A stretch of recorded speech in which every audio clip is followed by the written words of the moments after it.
mean this to sound like I'm playing any favorites, it's just unfortunately the only candidate that I recognize right off the bat. So the chair recognizes Ed Gillespie for both the purpose of a speech.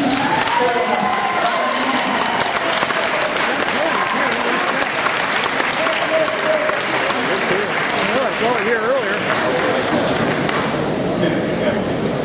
Thank you, Chairman. Thank you all. And great to be with you today. Love to see a crowded convention. Looking forward to a crowded convention on June 7th. And want to share with you why I would love your support, why I would be a strong nominee for us, and why this election is so important. Because we all know the fact is that winning here in November will not mean just winning in Virginia. It will mean control of the United States Senate for the last 2 years of the Obama presidency. There's nothing that can be more important than that. And so, not only would Mark Warner become the former senator from Virginia, but Harry Reid will become the former Senate Majority Leader.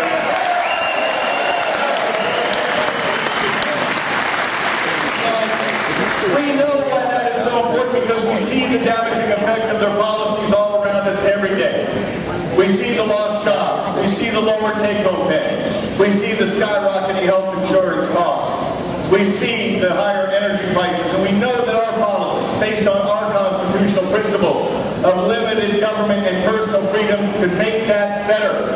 Now, our friends on the left want us to believe that this mediocre economy we have, the stagnant wages, the lowest labor force participation rate in 35 years, is somehow the new normal. Probably heard them say that. We just have to accept this as the new normal. And it's just the best we can do. And you get the sense sometimes that they feel like we should be thanking them for so smartly managing our inevitable decline. And we know that's nonsense. We know that our policies would turn those things around, that this new normal is the old mediocre, and we can do better. It may be the best they can do, it is not the best that we can do.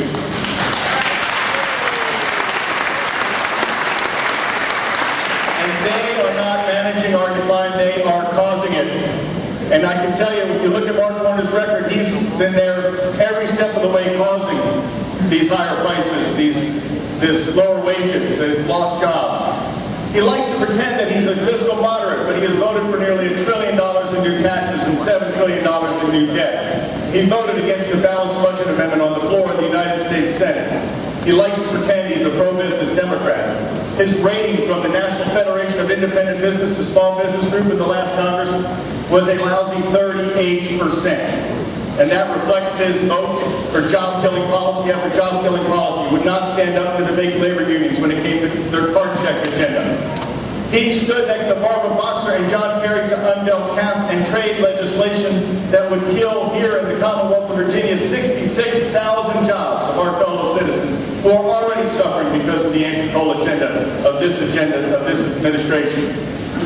And of course, he voted just again last week to stop the Keystone XL pipeline from moving forward. The second time he's done that.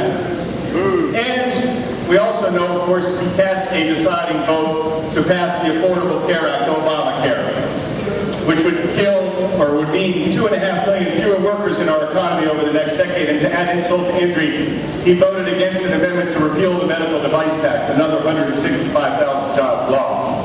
We need to change these policies, because these policies has voted with President Obama and Harry Reid 97% of the time since taking office. 97% of the time, and I cannot find the 3% where he didn't, by the way. If anybody finds it, let me know, because he has been there lockstep. And we need to turn these things around. And I am our senator. I will fight against any effort to raise our taxes. We do not have deficits because our taxes aren't high enough. We have deficits because our spending is too high.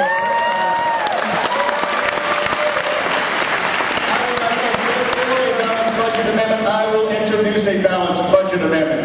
I will stand up for our miners in Virginia and the small businesses and the families that rely on them. I will work to get the Keystone Pipeline built, not stop getting built, the way Mark Warner has.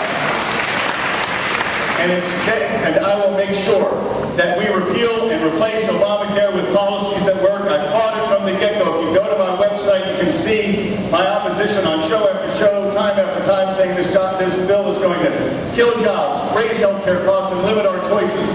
On the most important issue in this election, I was right and Mark Warner was very, very wrong. But he's wrong about what to do now because he wants to keep it and tweak it, and I want to repeal it and replace it with policies that work.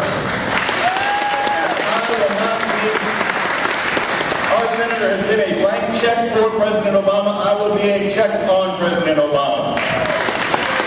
We can turn this country around with our policies. And I promise you, if I am our nominee, I'll make sure that we get our message out. I'll raise the resources to do that. We're building a grassroots army. Please join us, the G-Force. We can win in November and turn this country around. And I promise you, I will not let you down as a nominee. I will not let you down as a senator. I will stand up for our principles. I will stand up to protect innocent human life. I will stand up for our individual Second Amendment rights. I will stand up for our men and women in uniform, and I will stand up for our veterans, beginning with asking you to join me to sign my online petition to tell the President that Secretary Shinseki has to go. Our veterans deserve better than that. Thank you for letting me do it today. Please join our cause, join our team. Go to my website, edforsenate.com, learn more, and I look forward to seeing you in Roanoke. I just close with this, no matter what the outcome, just this here today, I will support our nominee 110% coming out of the convention, but please make it me.